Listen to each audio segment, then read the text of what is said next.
కేసీఆర్ కవితకు సమాధానం చెప్పే దమ్ముందా? సూటి ప్రశ్న. తెలంగాణ రాజకీయాల్లో ఒక సంచలనంగా మారిన కవిత యొక్క మండలిలో స్పీచ్ అనేది నీ దుర్మార్గాలకు సాక్ష్యంగా నిలిచిన పరిస్థితి. సొంత కూతురు యొక్క ప్రశ్నలకు సమాధానం చెప్పలేక తిరుగుబాటు చేసినట్టుగా కూతురు మీదనే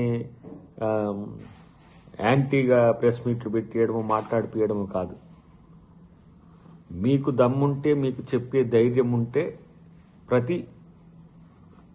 చెప్పాల్సిన అవసరం ఉంది. అది కేటీఆర్ అయినా హరీష్ రావు అయినా సరే. కేటీఆర్ ప్రతిరోజు పొద్దుగాల లేచి మాట్లాడతాడు మొత్తం మీడియా స్పేస్ కొరకు. హరీష్ రావు అబద్ధాలన్నీ చెప్పుకుంటాడు. కేసీఆర్ బయటికి వెళ్తే నేను మామూలుగా ఉండదని అంటుంటాడు. కానీ ఇప్పుడు ఈ వీటికి సమాధానం చెప్పాల్సిన అవసరం తెలంగాణకు ఉంది.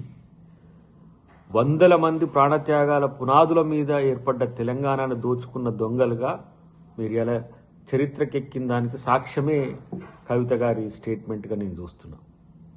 రాజకీయంగా బీఆర్ఎస్లో ఉన్నప్పుడు ఎందుకు మాట్లాడలేదంటే బీఆర్ఎస్ పెట్టడాన్నే వ్యతిరేకించిందని చెప్తుంది కదా. తెలంగాణ పునాదుల మీద మీ పార్టీని నిర్మించుకొని తెలంగాణ సంపదను దోచుకొని భారత రాష్ట్ర సమితిగా ఈరోజు అవతరించి దేశాన్ని కూడా దోచుకోవాలంటే తెలంగాణ ప్రజలు మిమ్మల్ని ఇక్కడనే బండబెట్టిండ్రు.